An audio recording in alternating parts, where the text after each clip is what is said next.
Good morning, everyone. My name is Megan Willie, and I'm the president of the Pre-Law Society here at RMU. I'd like to thank you all for coming this morning to our panel discussion entitled Sport in the Law. The area of sport law has evolved over the past 30 years. This panel will discuss the respective areas of expertise that include sport marketing, intercollegiate athletics, the sporting goods industry, as well as strategies for a career in sport and entertainment. Our moderators for today's discussion will be the co-presidents of the RMU Pre-Law Society for the 2016-2017 school year, Darius Boxley and Alexis Walker. Before they begin, let's have each of our panelists briefly introduce themselves with a summary of their professional experiences. Oh, batter up. Hi, good morning. I did want to thank all of you for coming. I know that this time is practically 3 o'clock in the morning for college students, so thank you very much. My name is Genevieve Evans. I attended the University of Akron for law school and got my JD MBA there. While I was there, I worked in Akron's athletic department and served as the director of marketing for their women's sports programs. After law school, I went on to Manhattan, where I worked for 2 sports and entertainment partnership agencies. Then I worked for the Pittsburgh Steelers, got to move back to Pittsburgh for that opportunity, and most recently I worked for Dick's Sporting Goods as a part of their legal team. Hello, everyone. My name is Vyas. I teach at the law school. I teach business planning law there. I teach internet law, and I also help run a small business legal clinic. Really briefly, my background, I worked at a large corporate law firm where I was part of the team that represented Obama-Biden in 2008 for the presidential election. But everyone always says, oh, well, I'm a Republican. I hate you because you're a Democrat. I also used to work at a firm that sued the president. So really, I'll just sue whoever gives me money. So, you know. Yeah, lawyering in a nutshell, right? No, I like to think I'm principled, but yeah, it's lawyering in a nutshell. No. But so I worked at a large corporate law firm. I did a 180, and I actually ended up working at Legal Aid, helping run a domestic violence clinic where I represented victims of domestic violence and sexual assault. I continue with business planning law. That brought me to the law school where I teach. And with sports law, so much of sports law is understanding foundational business legal issues. And a lot of my students are interested in pursuing a career in sports law. So I deal with this a lot. All right. Good morning, everyone. My name is Ryan Fleischer. I'm the local guy. I'm Associate AD and Assistant University Counsel here at Robert Morris. I've been here for about 4.5 years. It'll be 5 in June. First day of work here was D-Day, June 6, 2011. Hopefully that has not reflected in my career here at Robert Morris. Before that, I was at the College William & Mary as Assistant Director of Compliance. That's where I started work in college athletics. Got my JD at Penn State, got my undergrad at Bucknell University. Morning, everybody. My name is Brian Koeberle. I'm with the Koeberle Law Firm. Graduated from Duquesne Law number of years before these young folks here did, 1989. So I've been in the business quite a long time. I got my start in sports in 1990 working with the Major League Baseball Players Alumni Association. About 5 years of doing that, I branched out on my own and started my own sports marketing company, which I run to this day. And also I'm a transactional attorney as well. My main focus in sports is working with athletes and putting together endorsement opportunities between athletes and corporations. I also teach sports law class here at Robert Morris, and I was talking to Dr. Dave. I think it goes back to like 1993, so it's been a long time I've been up here.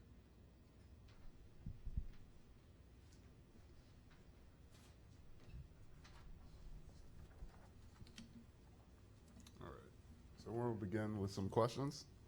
On a daily basis, describe what you do and how do you relate these activities to your preparation to practice sport law? Okay. Thank you. I'm a small person with a small voice. I need a microphone. So in my current role at Dick's Sporting Goods, I support our marketing team and I support our product development team. So I sort of wear 2 different hats there. With the marketing group, I'm doing a lot of contract drafting and review. They do a lot of corporate partnerships and sponsorships. Most recently, our Field and Stream team sponsored a Monster Jam event in Detroit. We have relationships with all the professional sports teams here in Pittsburgh. And on the product development side, we're doing a lot of trademark work and intellectual property development, which is really exciting. It can also be really challenging. As far as my preparation and the things that I take with me from my law school career, I think, on a day-to-day basis, certainly things that I learned in my classes help inform me as far as contract drafting and things like that.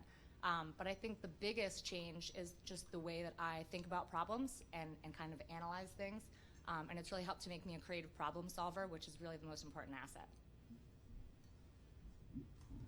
So on a day-to-day basis, I'm teaching at the law school, and probably the most significant thing that it relates to sports law. So I help run a small business legal clinic, and we have law students under the supervision of myself and another professor who work with clients on a day-to-day basis. And one of the things that I feel strongly about is not only do you need to know the theory of law, you need to know the practice of law. And so you can learn all the contracts you want in a book, but how does that work when you actually meet with a client? And I think that skill set is really important in sports law because a lot of it's networking, right? A lot of it's transactional law, which is really the areas that are traditionally the domain of business law, but it's also getting yourself out there and interacting with clients and developing those skills as well. Yeah, so now that I have a dual role at Robert Morris, which I've had since October 2014, I kind of split up my time with the athletic department work and then the legal work for the university.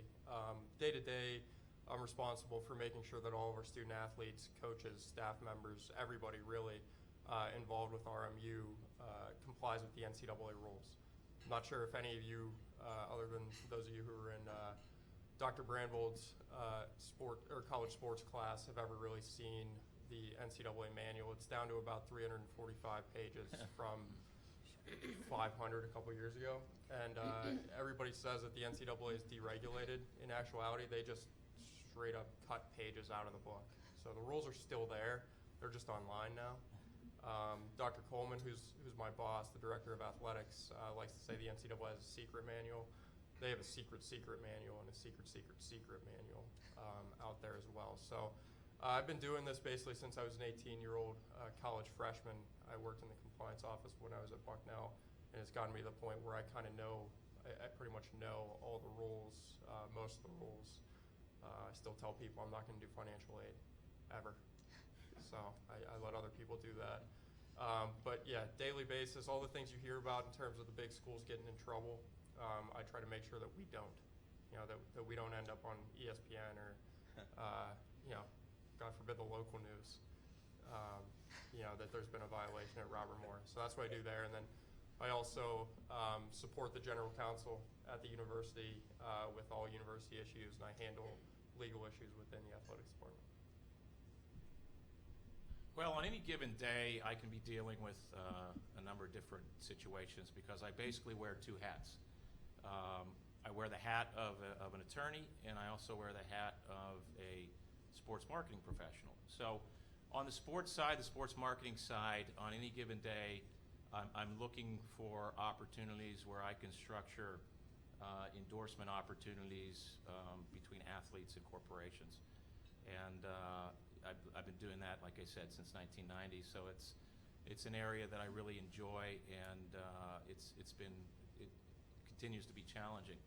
On the legal side, as an attorney, I have represented sports museums. I've represented athletes' foundations. I've represented sports marketing companies, and I currently represent a couple of local guys that are up-and-coming U.S. speed skaters, and the Kruger brothers here in Pittsburgh, Cole and John Henry Kruger, and very good chance that they will be hitting the podium in 2018. So that's kind of a labor of love to try to help out a couple of young athletes that really do not make the money and get the attention and notoriety that the pro athletes in this town get. So we're really working hard to help them realize their Olympic dreams. What and how would you go about in providing advice for undergraduate students to prepare for entering law school? What areas would you anticipate a growth in opportunities for graduating law students? Okay, as far as providing advice, if you're thinking about entering law school, I think my biggest piece of advice would be to consider a law school that's going to provide you with the best stepping stones to do what you want to do after law school.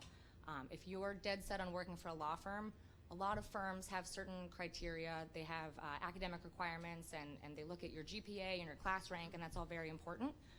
If you're passionate about working in sports, I would encourage you to select a law school that's going to provide you with a good work-life balance so that you can do well academically and focus on your grades, but so that you can also get work experience. That's been really important in my career, and not to make this a commercial for my alma mater, but I had a wonderful experience at Akron, and just being able and really encouraged to focus on my academics, but also to work in the athletic department, essentially full-time. That's made all the difference in my career. So I think my biggest piece of advice to you is look holistically when you're considering law schools. And as follow-up advice, if you do end up going to Akron Law, take Professor Vyas's class. I hear good things about now. I'm just kidding. I would say that take it seriously. So law school is a big decision. Do your due diligence, scrutinize accordingly, and know that it's tough sometimes. It's unlike other academic tests and challenges that you've experienced, because the way that you're presented with teaching is a lot different from other courses. So, and let me give you an example. In high school, maybe in undergrad, a professor will say, here's what you need to know for the test, or here's what we're going to cover. In law school, they teach by the case method. It's the Socratic method, where you read cases and then the professor asks you a bunch of questions about the cases, and sometimes at the end you're like, wait a second, did I really figure out what's going on here? And that's not just, that's all of law school, the way they do it. And when I was in law school, I was like, why do they teach this way? And I realize now as a practicing lawyer, the reason they teach that way is because we're trying to teach you not so much the law is A, B, and C. We're trying to teach you lessons of your ability to mentally synthesize some type of subject matter where someone didn't tell you the answer, and you now have the skills intellectually to derive what's important from that. So it's really quantitatively and qualitatively distinct from other challenges academically that you've had before. So take it seriously. As far as areas that I think are going to be growing in the future, I would say probably, I think intellectual property law is one of those things that probably will always be around, especially patent law. But there's so many other areas that I feel are coming up. So sometimes one area of law is low, and then another area of law gets hot, so there's always opportunities there. I remember sitting on a panel in the fall here at Robert Morris. It was a going to law school panel for some of our students who were interested in going to law school after graduation. We had some current law students on the panel as well.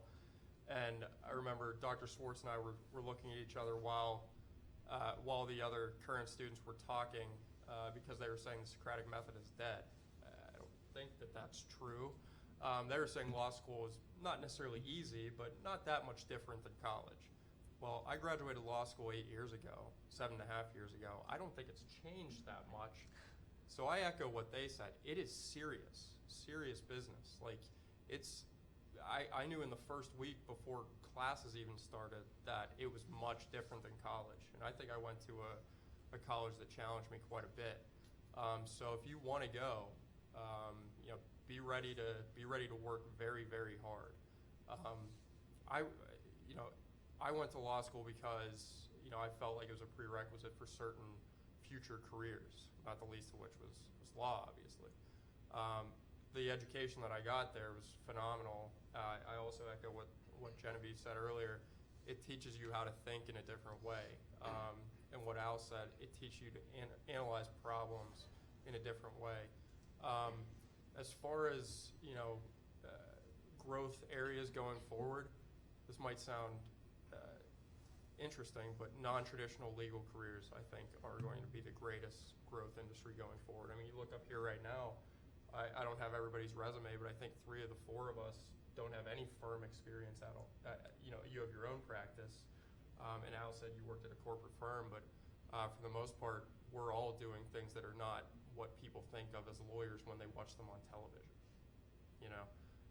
So know what you don't have to know what you want to do, I don't think. You go and get the best education you can. You take classes that you might not have thought you were interested in to broaden your experience, because you're going to meet somebody someday that might be able to give you a job or give you a lead on something that you're going to connect with them because of that class you took that you might have thought was esoteric but was actually, helpful going forward. Absolutely, great point. We are all up here on this panel, non-traditional lawyers working in the sports field. And like I said, I'm a couple of years older than these guys, but I started law school. It'll be, believe it or not, 30 years ago this coming fall. And I specifically went to law school to get involved in sports and entertainment. That was my goal. And back then I looked around, and it's changed a little bit nowadays, but back then I saw that a lot of the people that were running sports were attorneys. Now that has changed. I will say that. We see a lot more analytics. We see a lot more MBAs. We see a lot of different disciplines now in sports. But back then, the attorneys really were first and foremost running a lot of sports at that time.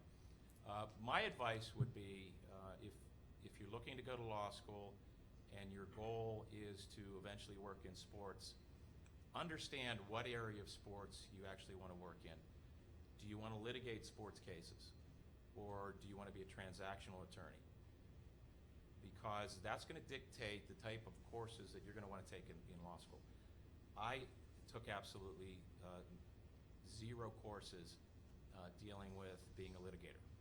I fashioned all my courses on being a business attorney.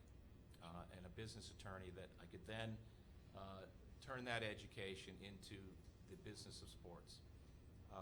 One of the best pieces of advice that I ever got from a sports attorney that I didn't follow, but to this day I believe was sound advice, is when you come out of law school, be a good attorney first, and then find a way to get involved in sports. I unfortunately was too impatient. It happened to work out for me, but I got into sports literally a year out of law school, and it was very fortunate to be able to do that. Growth areas, I really think that both areas of the law are growth areas. The transactional side is so sophisticated that good transactional attorneys are always going to be in demand across the board in sports. Litigation, we're a very litigious society, and that spills over into sports.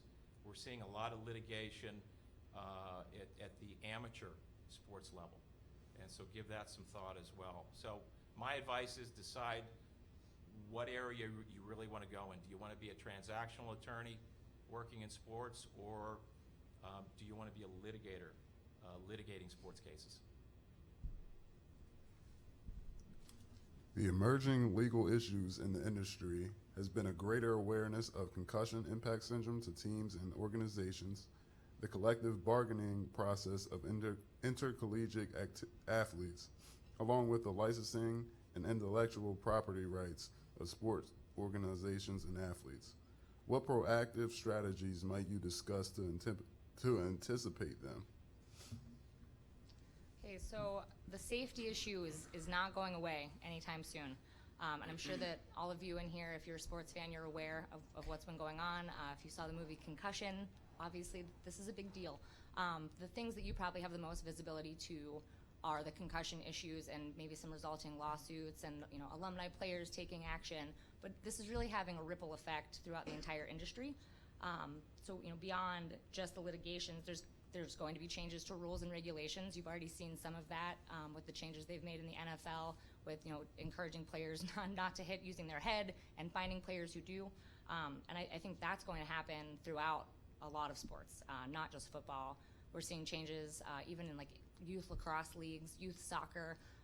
Brandi Chastain is a player who you're probably familiar with that name. She's now sort of campaigning in women's soccer to not have players use their head at all until the collegiate level. So that would be a big change for that sport. There's also on the product development side, and this is near and dear to my heart at Dick's Sporting Goods, we're actively working to create and develop products that are going to eliminate a lot of the risk there.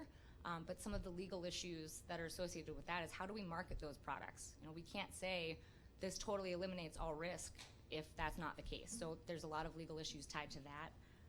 The sponsorship space will change. I think you're going to see a lot more professional sports teams partnering with health systems and technology institutes to try to develop products and implement things that will prevent concussions, because, I mean, frankly, this has been kind of a PR nightmare for a lot of professional sports, and they're concerned. They really do care about their players and the safety of their players. So I think the sponsorship space will change as well. And then individual athletes, I think, are taking a more proactive role, and that will change the type of sponsorships that they entertain. Ronda Rousey just came out and talked about her concussions. The action sports industry recently lost Dave Mira, and that's caused a lot of the action sports athletes to kind of reevaluate, and they've been more proactive as well. So I think that, aside from the litigations that you're seeing, this is really having a ripple effect throughout the industry, and a lot of people are now taking action. Before I answer the question, I just want to pivot back to law school for a quick second. I was thinking about a better way to answer the question. I really realized that this is what law school is to me. We always want to be the best version of ourselves, right? We want to raise the expectations internally. But to the world, we tell everyone, oh, we're going to not do so. We're going to have expectations here, and then we exceed those expectations so we don't look bad. My goal for my students at law school is to raise their expectations, and then by the end of law school, I want them to absolutely demolish their expectations and look back after 3 years and say, wow, I didn't know that I could have done that. And I'm so happy where I am, because that was such a rigorous curriculum that I went through, and I feel so good because I didn't realize that I could achieve that level of personal and intellectual growth. As far as the question specifically regarding proactive strategies to discuss with clients and what areas, so I think I'll sort of answer the intellectual property angle. So first of all, I don't know, people throw around the word intellectual property, and what does that really mean? It's really property that arises from your brain. You can think of it that way. It's analogous to real property, like a lease. Just like you can lease a property that you own and have it subletted, you could also have certain things from your brain that you lease to someone else and are so on and so forth, sublet to other people. And so when we talk about intellectual property strategies like trademarks, so the Nike swoosh, for example, or patents or trade secrets, or something for famous athletes called the right of publicity, which allows people to protect how to commercialize their persona. A lot of it is doing due diligence with your clients and sitting down and taking stock of how they treat their trademarks, how they treat the right of publicity, all those different matters. And I think that leads to the final point I want to make, is that the best way, I think really good lawyers listen to their clients. You'll find that I think that lawyers love to talk. They love to talk and talk and talk and talk and talk. But a lot of people don't love to listen.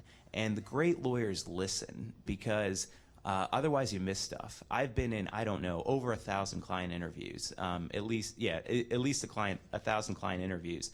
And every time I think I know something and I'm about to cut a client off and I say, oh yeah, this is how you get it done, I know where she's going with this, and I'll just make a recommendation, I always get surprised because I got to watch myself because they say something. I'm like, wow, I shouldn't have done that. So I just think, developing those interpersonal skills are really important.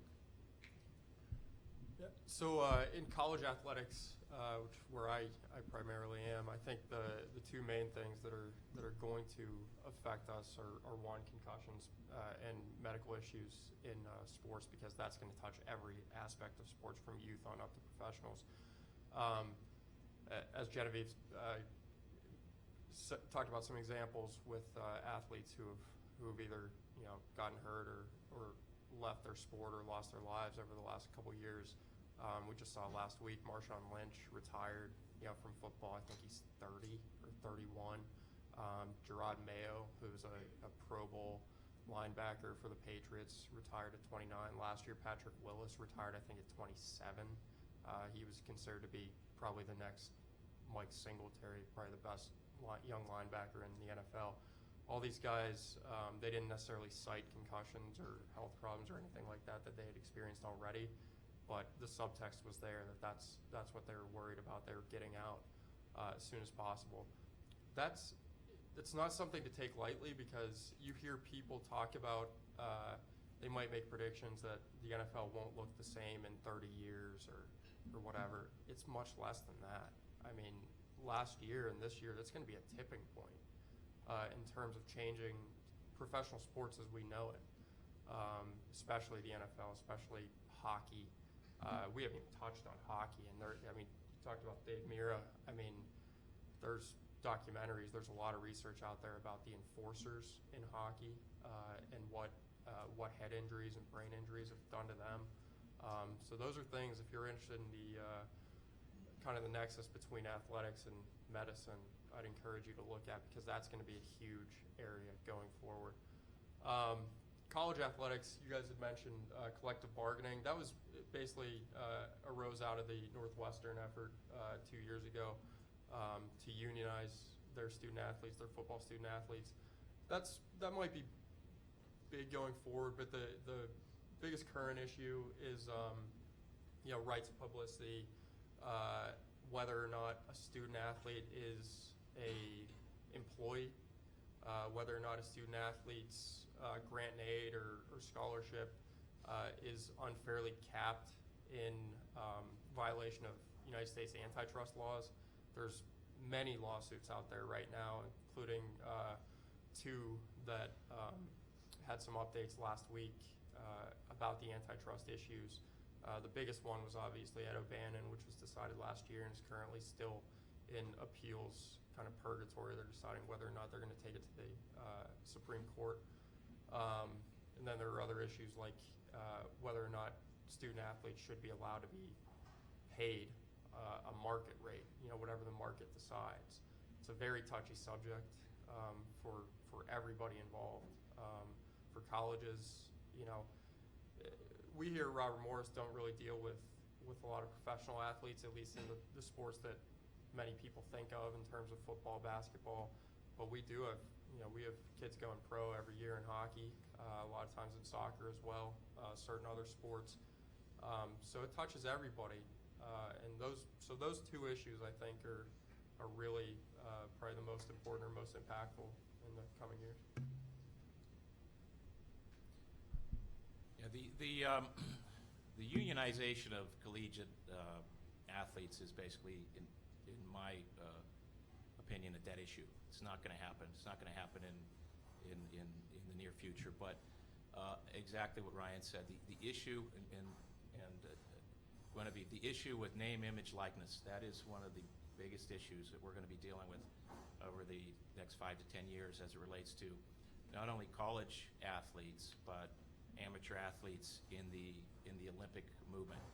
Now, I come from the perspective of being an athlete advocate, so my perspective is a little bit biased. I am looking at understanding and protecting athletes' rights in that regard, and I deal with that every single day as I'm putting together deals between athletes, primarily professional athletes, and corporations. And so I'm looking at it from that perspective, and I'm seeing an opportunity if the NCAA handles this appropriately, and if the USOC and the NGBs handle this appropriately, a way to permit amateur athletes to capitalize on their name, image, and likeness for that very short period of time, whether they're a collegiate athlete or whether they're competing in world championships and in Olympic competition. And I'm actually dealing with a case right now that is trying to actually force some amateur athletes to wear sponsor logos that they have no affiliation with. So that is a big issue. That's what we're going to be looking at and dealing with over the next 5 to 10 years. The concussion issue is not going away. It's only going to steamroll beyond football. We have Phil Bork here in Pittsburgh coming out and talking about some of the issues that he's dealing with as a 53-year-old man playing hockey back in the 80s and 90s. Football, I agree. Football is going to, in my opinion, look somewhat drastically different in about 10 years. It's going to have to. And I'm not talking just about the concussion issue. I'm talking about the injury issues in pro football across the board.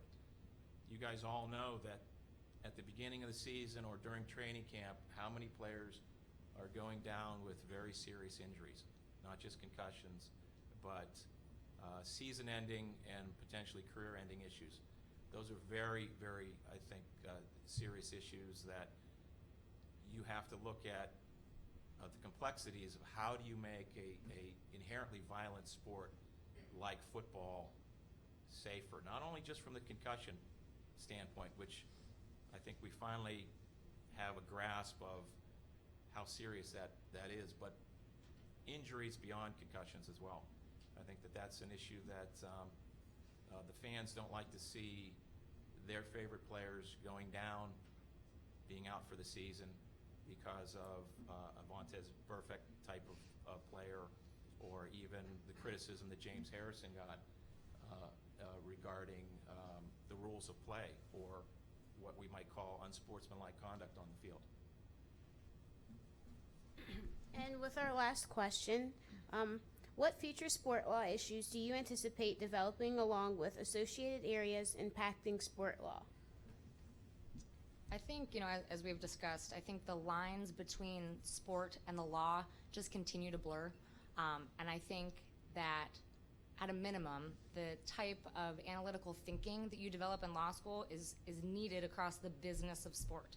And sports are big business now and continues to move in that direction. We've talked a lot about the concussion and safety issue and some of the areas there that are going to continue to grow. I think one of the big ones there, aside from rules changes, will be product development. I think we're going to see some real changes to the types of products that are mandated, and that's going to lead to things like development of patents on a lot of these products, and then enforcement of that intellectual property. So I think that's going to be a big area in the future. Other areas, I think sponsorship will continue to grow. That's gotten huge over the past 10 to 15 years, and I can really see that space growing. Even if you look at resources right now like teamworkonline.com, which is a great sports resource, there's a ton of sponsorship and activation positions open, which is a strong indication that area continues to grow. I also think the fantasy and gaming space is going to look pretty different, possibly soon. Most of you are probably aware of the issues with DraftKings and the injunction that was filed against them in New York, which is where a lot of leagues are based. DraftKings does have partnerships across the NFL and a lot of other sports organizations as well, and they appealed that injunction yesterday. So I could see there being some real changes to that space and just where they're allowed to play in terms of sponsorship and also regulating that area. Yeah, so Genevieve, I think, hit a lot of the ones I was going to hit. So I was going to talk about well, no, you did such a great job articulating it. But, but I'll just echo. I think football is going to look a lot different. I don't know how many of you guys are Steelers fans. I got the yeah. So I'm jealous. So I grew up as a Browns fan. So I'm absolutely. We shouldn't. You should. I like that. Sixburg. Yeah, Sixburg, but. Although I will say, I'm very jealous of all the championships. So you guys are like, oh, we didn't win this year. We haven't won since 19. But football is going to look really different, and it's so part of our culture. My father immigrated here from India, and he was a huge cricket fan. He loved cricket, and then he came here and he saw American football. And he said, cricket is terrible. This is the greatest thing ever. And now, every year, my father and I go to the Pro Football Hall of Fame in Canton, where there are several Steelers, I will say. There's all these Steelers everywhere. But, and it's so part and parcel of our society and our fabric of society. And so when you think about sports law changing, it's also sports law is changing how our society is changing. So, I think that it's really, really a fascinating topic to see what's going to happen in the next 10 years. But I agree with, a lot of the points that were made. The O'Bannon case, the Jenkins case, right of publicity issues, licensing deals, daily fantasy sites, fantasy football sports sites, all that stuff is going to be big. Yeah, and just to kind of piggyback on what everybody's been saying so far, sports law is just exploding, and it's going to touch every area of the law. one of the biggest. I'm gonna paraphrase someone who was just in the news, obviously, in the last couple of weeks, Justice Scalia. I read a lot. I'm sure you guys are familiar. Michael McCann is Sports Illustrated's main legal correspondent. He's very active on Twitter. He heads up the sports law department up at the University of New Hampshire Law School. He's a fantastic scholar in the sports law world, and I'd encourage any of you to follow him on Twitter or read his articles on SI. He wrote a piece last week about Justice Scalia's impact and lasting impact on the field of sports law, and he said something. It was funny and also probably telling. He said a couple years ago he was able to meet Justice Scalia and talked with him briefly, and told him what he did. That he was a sports law professor, and Justice Scalia said, "Well, I don't really believe there is such a thing as sports law. It's just that there are a bunch of cases, that deal with different areas of the law that touch sports."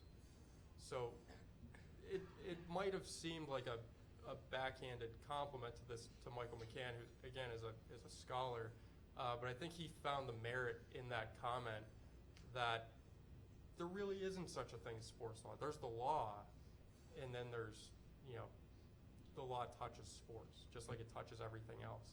So become one of my favorite words that I can't use in the athletic department because they'll yell at me and tell me I'm using whatever dollar words, $5 words now, is polymath. Polymath means you basically have exceptional aptitude in a bunch of areas. I think that's what you should strive to be if you want to be any kind of attorney, but especially a sports attorney. Well, all I can say from my experience is this area is fascinating. It is absolutely fascinating to work in. As I tell my students every semester, what's fascinating about sports law, and I absolutely agree, there's no such true area called sports law. It's just a matter of applying a number of basic legal principles to an industry. The industry happens to be the sports industry. But as I tell my students, every single day, open the newspaper. I know you guys don't read traditional newspapers, but go online. You will find a number of topics in which the areas of sports and the law are colliding or are working in conjunction with one another. But there are issues going on every single day. My students know that I walk into class with clippings, with stuff that I print off the internet that we talk about, and trying to talk about it from a real life perspective. It changes. It changes weekly, changes monthly, changes yearly. When I first started teaching my sports law class up here at Robert Morris, the big issue for probably the first 10 to 15 years that I started teaching the class was labor relations in pro sports. Every class, virtually, and I would teach one class a year, every class there was labor disruption in one of the major sports. So we would be able to talk about a baseball strike, or a lockout in the NBA, or a lockout in the NHL, and so on and so forth. And that seemed to really consume the industry. That's not the case nowadays. There's been a lot of labor peace in pro sports, and that's a good thing at this point. Whether that continues, it's hard to predict, but it appears that labor union relationships have somewhat stabilized in at least the four major sports. Really big issue that I talked about during the previous question is the issue dealing with the rights of amateur athletes. That's going to, I think, consume the sports world, like I said, over the next 5 years without question. Not only is there the Ed O'Bannon case running through the NCAA, but there's a Nick Simmons case in the Olympic movement. And now Nick Simmons has taken an antitrust case. His lawyers have taken an antitrust case on behalf of a company of his called Run Gum, I believe. And they are claiming that the U.S. Track and Field and the USOC are engaging in anti-competitive behavior at the upcoming Olympic trials by blocking non-affiliated sponsors from getting logo space on the uniforms, on the track uniforms. So that's going to be a really big area that we're going to be dealing with, and it's going to be evolving. That's what I love about this business. It's not static. It evolves, and you're going to need to be quick on your feet. You're going to need to be quick thinkers. You're going to need to be able to adapt. So if I can leave one word with you, adaptability. That's what you're really going to need to be able to do in sports law. Does anyone have any questions for our panel?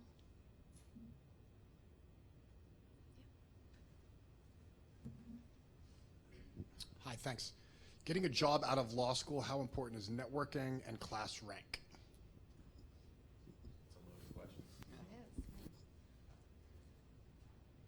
Sure, I'll speak to this. I think networking, particularly in the sports space, and that's where my experience lies, networking has been huge. I think it's so important to build a strong network, to gain valuable work experience, and I think we've discussed a little bit. It's not so important that you know immediately what you want to do, but make connections while you're in law school, and those people are going to inform your decisions moving forward. They form a network for you. They can connect you with possible job opportunities. They can serve as references. I think that networking is invaluable, and it's helpful on so many levels. It's helpful as a resource for finding your job, but then these are the people that you lean on when you get that first job, that you go back to and you ask questions, and I think it's really important to build a support system. Yeah. And I'll jump in here too. So class rank's important, but even if your class rank isn't great, I'll say that networking is really important, because if you get a chance, if you get an internship, an externship with some firm or some attorney, the best calling card is doing a good job. That's the best resume, is showcasing the fact that you can play. And so if you have the ability to network, and if you are engaging in networking and you get that chance, that's your calling card. That's the best resume that you can possibly have. Yeah, I hire externs from local law schools almost every semester, and not everybody puts GPA or class rank or anything on there, and if I don't see it, I don't throw the resume out and decide that's not the person for me. I take a holistic look at their qualifications. I like to see the numbers, I guess, but I wouldn't necessarily decide not to hire somebody based on my subjective view of what the number should be. I think my hiring practices might be different than a company, but networking, as they said, is I think much more important. The grading system and ranking system in law school is a little bit different than everything else. Like if everybody does well enough in a college class, you might not see the distribution you see in a law school class, where you kind of have to have people who succeed, people who are just okay, and people who fail, even if they're all separated by 5 raw points. You really know somebody, you get to know somebody and their capability if you get to talk to them, if you get to see them do some work, and if you get a recommendation from someone who you trust and you respect. So that's what networking is all about. The legal field is absolutely rife with networking, so I think you do well to start very early. The last thing I want to say about applying for anything in sports, whether it's an internship, a job, anything, do not in your first line or your first paragraph say, I have always had a passion for sports. I tell every single kid that I work with that I could put that in every single piece of writing that I ever do, a Post-it note. Because probably the biggest thing about me is that I love sports. I love baseball. Love it. So much. I'm a Pirates season ticket holder. So that's one of the biggest things about me, right? Be good in what you do professionally and then apply it to sports. You probably aren't going to apply, I'm not going to apply to be an attorney at a materials science laboratory.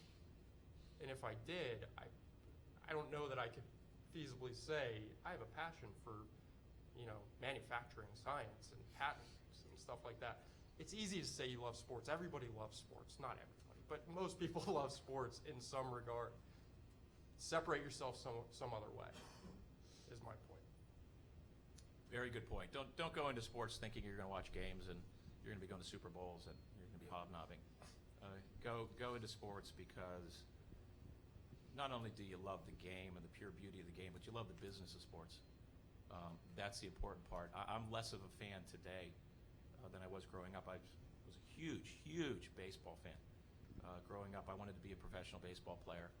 I couldn't hit a curveball, couldn't hit a fastball, couldn't hit a slider. I just couldn't hit. So that dream went by the wayside real quick.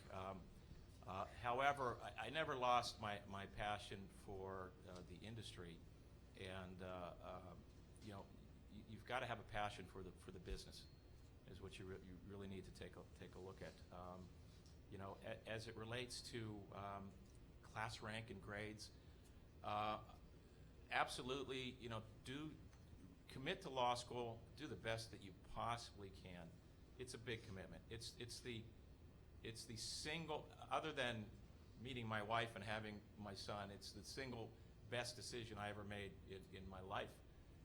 It changed my life going to law school, and I took it very seriously. As for class rank and grades, let me put it this way, from my experience. I was 13th out of 100 students. I made law review at Duquesne. I could not get a sniff from a sports law firm.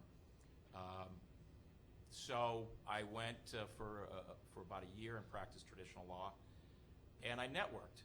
And I went to a sports marketing or sports law seminar like this, and I met an attorney that was running the Major League Baseball Players Alumni Association. I bugged the hell out of the guy just to give me a shot, and I took a huge pay cut, had no benefits at all, and just busted my butt.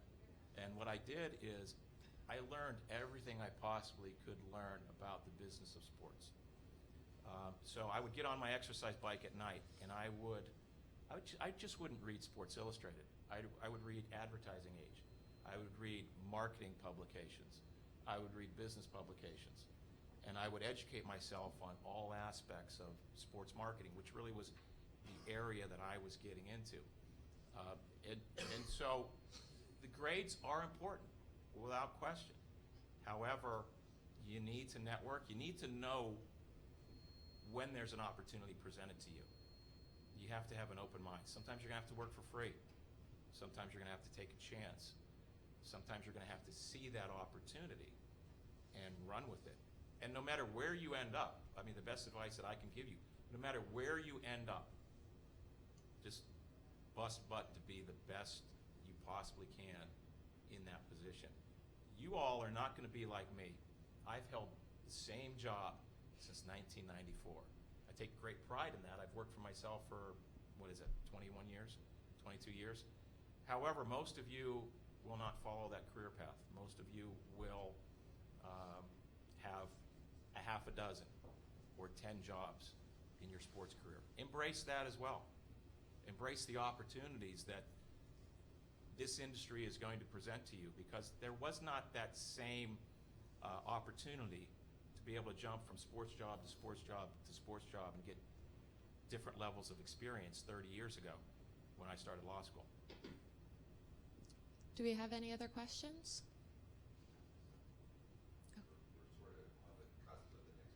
Okay. All right. Well, let's give our panel a round of applause. Thank you for being here. We have a small gift for you, Genevieve. And then we just have 2 raffles. One is for a T-shirt and one is for a phone case. For the T-shirt, the number is 477453. Okay.